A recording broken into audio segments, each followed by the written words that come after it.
Antoine Lefebvre, bonjour. Quelle est votre réaction suite à l'élection d'Aude Bono comme député de première circonscription? Écoutez, la réaction, c'est dans l'élu républicain prendre acte de cette élection qui est sans conteste. Et j'ai d'ailleurs, hier soir, en proclamant les résultats, adressé toutes mes félicitations à la nouvelle députée de la première circonscription. Alors, est-ce toujours un hold-up politique? Le commentaire que j'ai pu faire pendant cette campagne, pour moi, il reste le même. Le constat et l'analyse que j'ai faite de cette élection, bien sûr, sont inchangés. L'élection ne change en rien à la condition avec laquelle Mme Bonneau a été élue, mais je ne vais pas ressasser cela. La campagne est terminée, les arguments de campagne sont arrangés, et aujourd'hui, nous avons une nouvelle députée avec laquelle il faut bien sûr travailler. Alors justement, comment allez-vous travailler avec la nouvelle députée? Écoutez, on verra les modalités pratiques. Aude Bono est une élue qui est présente sur le terrain, elle est présente au conseil municipal et donc il y a une proximité. J'entends d'ailleurs qu'elle veut exercer son mandat dans un souci de proximité et nous aurons multiples occasions de pouvoir échanger sur les dossiers de la circonscription, les dossiers importants pour Laon et l'ensemble de ce territoire. Alors, quels sont les dossiers urgents à traiter dans la première circonscription? Alors, les dossiers urgents, il y en a plusieurs.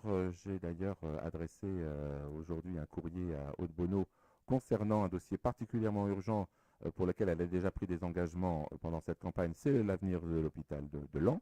Il y a un an, elle avait fait une pétition qui d'ailleurs a terni un peu l'image de l'hôpital. Aujourd'hui, je pense qu'elle aura à cœur de soutenir, comme elle s'y est engagée, les crédits de l'ARS, car aujourd'hui, l'ARS a demandé un plan de retour à l'équilibre et il y a des conséquences importantes pour l'hôpital. Elle m'a beaucoup critiqué sur ce dossier. Je suis président du conseil de surveillance, mais ce n'était pas un dossier communal avec des finances communales. C'est un dossier qui a des financements d'État. Monsieur Dosière m'a pas forcément aidé avec Marisol Touraine sur la mandature précédente. Et donc, il est important d'avoir les crédits pour l'hôpital. Et puis, l'autre dossier, c'est le commissariat de Laon. Là aussi, de notre côté, du côté de la ville a donné le terrain, a préparé les voiries et nous sommes prêts. Il ne manque plus que maintenant la direction immobilière du ministère de l'Intérieur qui a confirmé sur le principe cet outil. Mais lorsque l'on parle de sécurité, c'est avant tout donner aux fonctionnaires de police et aux forces de l'ordre les conditions dignes avec un vrai commissariat ici pour Laon.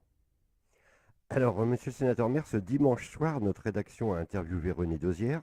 Le député sortant nous a déclaré, je cite, je ne me désintéresserai pas de la politique locale, on en reparlera, mais quand le temps sera venu. Comment interprétez-vous cette phrase? Je ne sais pas ce que M. Dosière veut dire. J'ai cru comprendre qu'il voulait lancer le message qu'il s'intéresserait à la prochaine municipale. Je crois qu'il s'y est toujours intéressé, soit de loin, soit de près. On verra. C'est une drôle de façon d'ailleurs de dire qu'il quitte la politique, mais il a toujours dit qu'il regarderait, et c'est bien normal, qu'il garderait un regard appuyé sur le territoire. Donc nous verrons bien. Ce que je constate, c'est que finalement, après s'être servi du Parti socialiste, il l'a quitté. Et aujourd'hui, toute la gauche est à reconstruire. Et puis d'ailleurs, les Français attendent autre chose que l'éternel clivage gauche-droite. L'échéance de non-cumul de mandat approche, vous vous êtes positionné? Alors, je ne me positionne pas encore officiellement. Je le ferai au mois de septembre, à la rentrée de septembre, où, après une ultime réflexion et un dialogue avec l'ensemble des élus de la ville, de l'intercommunalité, j'informerai de façon officielle d'abord ses partenaires du quotidien et puis bien sûr la population. Alors, ma dernière question, monsieur le sénateur maire, votre parti, les Républicains, a été sanctionné par les électeurs. Comment récupérer ces 10 électeurs? Ou reconquérir plutôt. Alors, la sanction, elle est moins forte que pour le Parti socialiste, ou en tout cas pour le pouvoir sortant, c'est indéniable, puisque les candidats républicains résistent bien ce deuxième tour des législatives.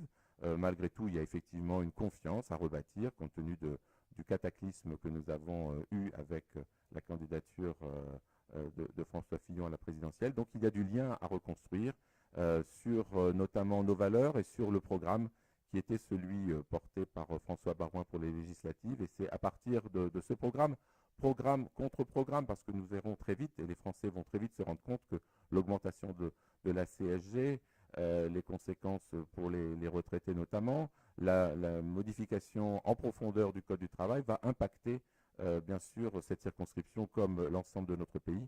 Et très vite, on va revenir aux fondamentaux de la politique parce que la politique n'est jamais bien loin. Merci Antoine Lefebvre.